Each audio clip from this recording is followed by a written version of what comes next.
जूही को उसकी दादी अपने कमरे में ले जाती है, पर जूही फिर भी अपनी माँ के इर्द गिर्द ही घूमती है। संजना हैरान थी, आखिर इसे हो क्या गया है, कितना टाटा कर, पर फिर भी मेरे ही आजू बाजू घूम रही है। एक दिन संजना को तेज बुखार था और वह काम किए जा रही थी। दोपहर को सबके खाने के बाद वह अपने कमरे में लेटती है। बुखार ज्यादा होने के कारण वह सो जाती है। थोड़ी देर बाद उसके सिर पर एक ठंडी छूंद का एहसास होता है, जिससे उसकी नींद खुल जाती है।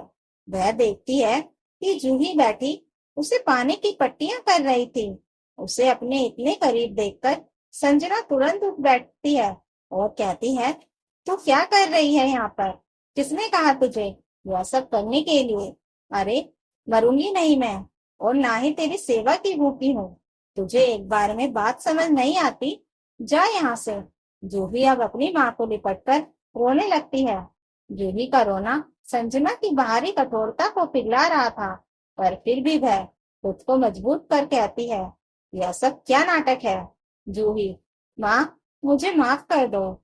इस घर पर आप पर हुए अत्याचार को मैं देखती रही, पर कभी आपका साथ नहीं दिया, क्योंकि जब से होश संभाला, दादी, चाची और बुआ को आपकी बुराई करते ही देखा है।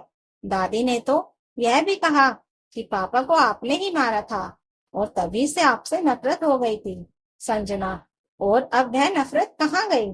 ऐसा क्या देख लिया तुमने जो अपनी माँ पर प्यार आ गया?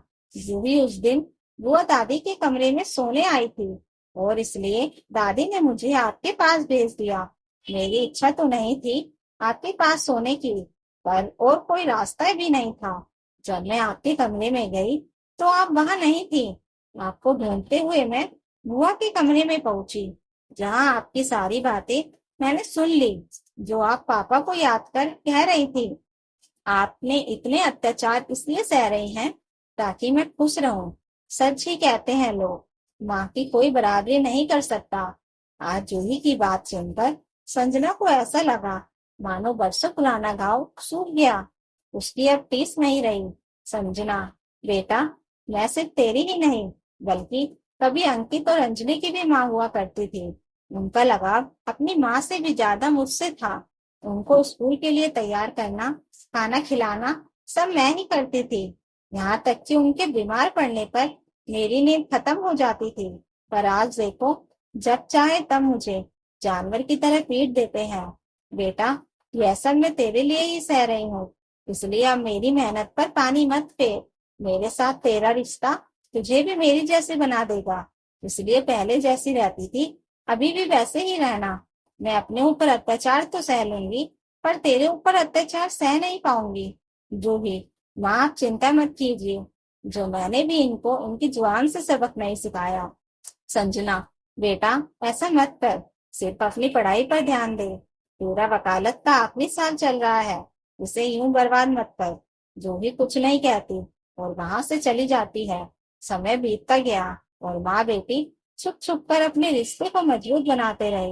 एक दिन जूही आकर संजना से कहती है, माँ, मैंने वकालत पास कर ली, और एक खुशी की बात बताऊं?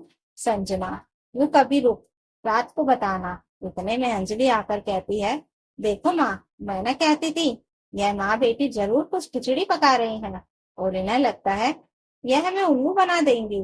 माधुरी जी, आखिर चुड़ैल की बेटी इंसान कैसे बनेगी? अच्छा हुआ, अब यह भी अपनी माँ की तरह ही यहाँ काम करेगी। जूही, दादी, आपने क्या कहा? चुड़ैल की बेटी? चुड़ैल? उस हिसाब से तो आप चुड़ैल की दादी हुई, और अब से माँ की जगह इस घर में काम करेंगे आप लोग। और मम्मी, इनके साथ कोई नरमी मत बरतना, और जो यह काम करने की आनाकानी करे तो देना एक जोड़ का चाटा, जैसे ये आपको देते आए हैं। संजना, जूही, यह सब क्या बोले जा रही है? बड़े छोटों का कुछ तो लिहाज कर। अंकित, लिहाज? खुद इसके कान भरकर और नाटक कर रही हैं। आपको तो मैं भी बताता हूँ। जूही, खबरदार चाचू, जो माँ को हाथ भी लगाया, वरना अंजाम बहुत बुरा होगा। अंकित, छोटी सी लड़की अपने चाचा को धमकाएगी? रुक जा, आज तुझे भी बताता हूँ। इतने में पीछे से पुलिस अंदर आ जाती है और उसको पकड़ लेती है। माधुरी जी, पुलिस? अरे, यह सब क्या हो रहा है? क्या चल रहा है इस घर में? जूही, दादी, यह सब आप लोगों की यहाँ से विदा लेने की तैयारी हो रही है, क्योंकि अब यह घर मेरी माँ का है। अंकित, मैं तो रहूंगा ही नहीं यहाँ। वैसे भी मुझे किसी की गुलामी नहीं करनी। माधुरी जी, ठीक कहते हो बेटा। रहे यहाँ माँ बेटी यहाँ अकेले, हम भी तेरे साथ ही रहेंगे। अंकित, आप लोग कहाँ आ रहे हैं? मैं तो प्रिया के पास रहने जा रहा हूँ। वैसे भी उसके पापा मुझे घर जमाई बनाने के लिए कह ही रहे थे, तो अब और भी अच्छा हो गया मेरे लिए। आप लोग अपना देख लीजिए। मुझे अभी घर से, यहाँ के लोगों से कोई रिश्ता नहीं रखना। शायद पुलिस को देख अंकित के होश से उड़ गए थे और उसने यहाँ से भागने में ही अपनी भलाई समझी। माधुरी जी और अंजलि चुपचाप खड़ी हो गई। अब क्या ही बोलती। जूही, देखा दादी, चाचू ने तो एक पल में ही आप लोगों का साथ छोड़ दिया। अरे, जिस औरत ने बचपन से इन्हें संभाला, जब वह उन पर हाथ उठा सकता है, तो उनके लिए हर रिश्ता बस एक सौदा ही है। अब आप लोगों का क्या कहना है? करेंगे मेरी माँ की सेवा या नहीं? रहेंगे सड़क पर? संजना, नहीं लेनी मुझे किसी की सेवा, और ना ही उनको घर से निकालना है। आखिर यह कहाँ जाएंगे बेटा? हम वैसे नहीं जो मजबूर का फायदा उठाए। तू भी यह सब अब छोड़ दे। हम सब इसी घर में रहेंगे। जूही, देखा दादी, इतना कुछ किया आप लोगों ने मेरी माँ के साथ, पर फिर भी इनसे आप लोगों का दुख देखा नहीं गया।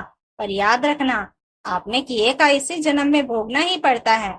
मानो तो आप लोगों को छोड़ दिया, पर भगवान आपको आपकी करने की सजा जरूर देगा। फिर कुछ दिन बाद अंकित घर लौटता है और अपनी माँ के पैरों पर गिरकर कहता है, माँ, मुझे माफ कर दो। मुझे पता चल गया है, जहाँ अपनों का साथ नहीं होता, वहाँ कुत्तों से जिंदगी हो जाती है। रिया के पापा के लिए मैं बस उनका पालतू कुत्ता बनकर रह गया था। बात बात पर मुझ पर हाथ उठाते थे। मुझे वहां नहीं रहना माँ। माधुरी जी, पर अपनी भाभी के साथ तू भी तो भई करता था ना। अब चला जा यहाँ से। एक पल में अपनी माँ बहन को छोड़कर चला गया था। आज अगर तेरी भाभी ना होती, तो शायद हम माँ बेटी किसी सड़क पर भटक रहे होते। और उन्होंने तुझे भी तो बड़ा किया है। शायद आज तू भी इस मुकाम पर ना होता, जो तेरी भाभी ना होती। जा यहाँ से, और अब कभी वापस मत आना। यह पीछे खड़ी संजना सुन लेती है, पर फिर भी वह अपनी सास को माफ नहीं कर पाती है, और एक ही घर में वह उनसे अजनबियों की तरह पेश आती है। तो दोस्तों, अगर आपको यह कहानी अच्छी लगी हो तो कमेंट करके जरूर बताइएगा, और नई कहानियों के लिए चैनल को सब्सक्राइब जरूर कर लीजिएगा। Thank you for watching.